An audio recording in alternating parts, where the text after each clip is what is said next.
सलाम to everyone. मेरा नाम अतम हयात है और मैं पटना बिहार से का रहने वाला हूँ। ये जो कहानी करीबन 1.5 महीने पहले शुरू हुई, जब एक्सरे में और सीटी स्कैन में मेरी मदर के लंग में एक छोटा सा नोड मिला जो कि काफ़ी सस्पिशियस था।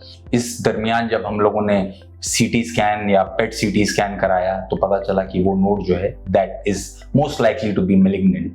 और इसके बाद दोस्तों से, रिश्तेदारों से और काफ़ी मेडिकल प्रैक्टिशनर्स से पता करने के बाद पता चला कि पटना में मेदांता, जयप्रभा मेदांता हॉस्पिटल है। वहाँ पे कुछ अच्छे डॉक्टर्स हैं जो ऑन्कोलॉजी डिपार्टमेंट के, जिनसे आप राय ले सकते हैं। जब हम वहाँ गए तो वहाँ डॉक्टर अमरेंद्र अमर ने हमारी काफ़ी अच्छा गाइडेंस दिया हमको। और उसके बाद हमको डॉक्टर बिलाल के बारे में पता चला, doctor Bilal bin Asif. First time we consulted him on a video conferencing call, and we felt as if we are talking not to a doctor, we are talking to someone as a family member. उन्होंने problem को जितने easily और आसानी से समझाया और scope of treatment, form of treatment बताया, उससे हम लोगों को काफ़ी हम लोग मुतमईन हुए। वी वर सेटिस्फाइड कि we are thinking in a right direction while diagnosing our mother's problem and further treating her. So we decided to move to Medanta Gurgaon. जब हम यहाँ पे आए, पर्सनली डॉक्टर बिलाल से मिले, डॉक्टर अरविंद से मिले, तो ऐसा फील ही नहीं हुआ कि मेरी मदर को कुछ बड़ी प्रॉब्लम है। उन्होंने जो चीज़ें जैसी थी बिल्कुल वैसी बताई। कई बार ऐसा हुआ कि हमने किसी कुछ और डॉक्टर्स को जब कंसल्ट किया तो they made things look very big, while it was not as big as we were thinking. When we came here, we got the right diagnosis. They told that there is a small node. They further did biopsy of that, which was found out that there's a malignancy in that node, and they clearly said that the best treatment for this is to do a surgery. Mrs Ishaq Parveen हमारे पास पटना से आई थी और वो already diagnosed case थी lung cancer की। Basically उनको over the past 6 months multiple episodes of cough हो रहे थे और परसिस्टेंट कॉफ के अलावा उनको शॉर्टनेस ऑफ ब्रेथ भी हो रही थी। नाउ इस यहाँ पर मैं अगेन रीएम्फसाइज करना चाहूँगा, इस तरह की कोई भी परसिस्टेंट कॉफ या new onset shortness of breath जिसमें सांस फूलने लगी उस मरीज़ की जिसकी पहले सांस नहीं फूलती थी, ये एक बड़ा इम्पॉर्टेंट साइन होता है हमारे लिए, सिम्टम होता है। और इस तरह के सिम्टम्स को इग्नोर नहीं करना चाहिए। और मिसेस परवीन की फैमिली ने इसको इग्नोर नहीं किया and they took her to the doctor. वहाँ पे डॉक्टर्स ने इनका एक सीटी स्कैन कराया चेस्ट का, जिसमें लेफ़्ट लंग में एक उनको मास लीजन दिखा। नाउ लेफ्ट लंग में मास लीजन दिखना एक इन इटसेल्फ एक वरीसम पॉइंट था, बट यहाँ पे कई सारे लोग डर जाते हैं कि जब डॉक्टर उनको बोलता है कि आगे प्रोसीड करने के लिए हमें बायोप्सी करानी चाहिए, और बायोप्सी से कई लोग डर जाते हैं। उनका मानना ये होता है कि बायोप्सी करने से कभी ट्यूमर बढ़ जाता है और उसको छेड़ना नहीं चाहिए, बट ये बिल्कुल गलत धारणा है। और बायोप्सी से हमें एक्चुअल डायग्नोसिस मिलती है और ट्रीटमेंट, अर्ली डायग्नोसिस से फिर एडिक्वेट ट्रीटमेंट हम कर सकते हैं। तो मिसेस परवीन ने अपनी बायोप्सी कराई और बायोप्सी में उनके एडिनोकार्सिनोमा लंग का आया, यानी लंग कैंसर की डायग्नोसिस कंफर्म हुई। लंग कैंसर की डायग्नोसिस किसी भी मरीज़ के लिए एक बड़ा शॉक होता है। इट इज़ इम्पॉर्टेंट कि इस स्टेज पे वो सही टीम्स से मिलें जिनको लंग कैंसर ट्रीटमेंट में एक्सपीरियंस होता है, बिकॉज बिफोर दैट 10 तरह की बातें उनको सुनने को मिलती हैं कि भाई सर्जरी नहीं करानी चाहिए या करानी चाहिए, या रेडियोथेरेपी करानी चाहिए या कीमोथेरेपी करानी चाहिए।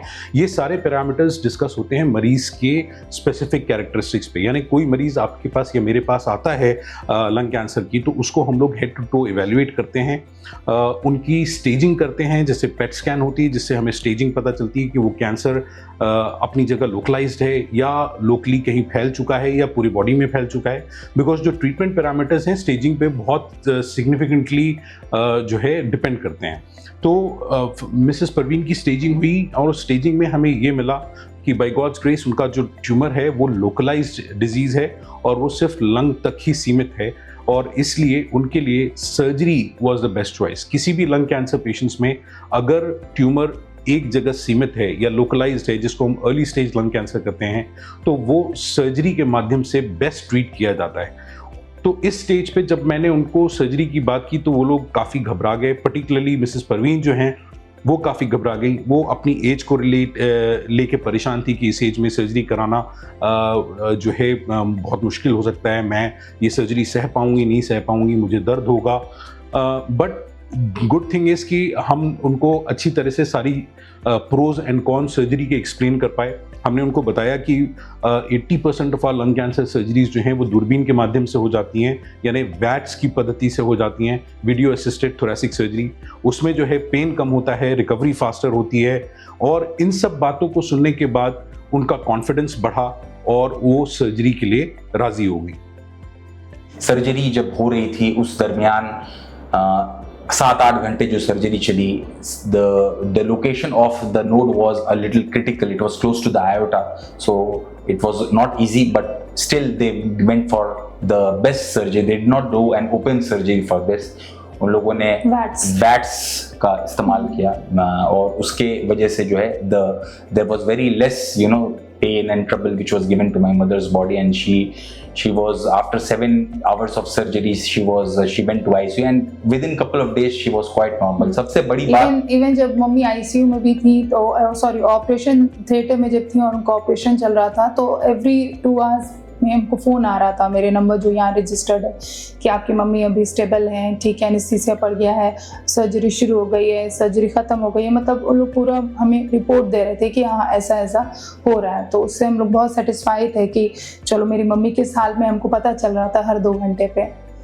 बल्कि मैं तो ये कहूँगा कि कुछ लोग अटेंडेंट्स के साथ आते हैं, अगर आप अटेंडेंट के साथ नहीं भी हैं तो you don't feel the pain कि आपको कुछ सोचना है, you feel as if you are at home and your patient is getting treated at Medanta.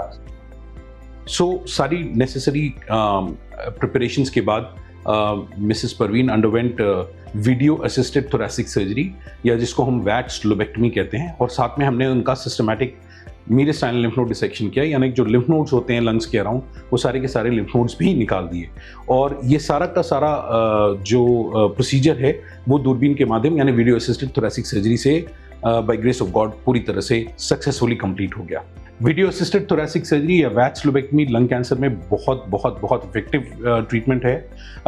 पुराने तरीके यानी ओपन सर्जरी के मुकाबले इसमें रिकवरी काफ़ी फास्टर होती है, पोस्ट ऑपरेटिव पेन कम होता है, आईसीयू का स्टे कम होता है, ब्लीडिंग कम होती है, और ये सारे पैरामीटर्स जो हैं बहुत अच्छी तरह से एग्जाम्प्लीफाई होते हैं मिसेस परवीन को देख करके। इनकी पोस्ट ऑप रिकवरी बहुत अच्छी रही। इनको हमने एग्रेसिव फिजियोथेरेपी प्रोटोकॉल पे डाला और फिजियोथेरेपी की वजह से उनका लंग्स अपनी अच्छी तरह से एक्सपैंड कर गया। इनका पेन उतना ज़्यादा प्रोमिनेंट नहीं रहा। ओवर द नेक्स्ट 3-4 डेज हमने इनकी सारी चेस्ट ट्यूब्स जो सर्जरी के बाद नॉर्मली डाली जाती हैं वो सारी निकाल दी, और patient is doing absolutely fine. And just about a week after this surgery she is up and about and doing her normal routine life. So ये बड़ा इंपॉर्टेंट मैसेज होता है उन लोगों के लिए जो लंग कैंसर सर्जरी से डर जाते हैं। अगर दूरबीन के माध्यम से सर्जरी पॉसिबल हो जाती है तो रिकवरी काफ़ी फास्ट होती है, और इवन एल्डरली एज ग्रुप के पेशेंट्स भी इस तरह की सर्जरी को बहुत अच्छी तरह से टॉलरेट कर पाते हैं। नमस्कार, मैं मेदांता की पेशेंट हूँ और मैं यहाँ आई पटने से, और यहाँ बिलाल सर ने उनकी टीम ने हमारा ऑपरेशन किया, कामयाब ऑपरेशन हुआ, बहुत ही अच्छा लगा।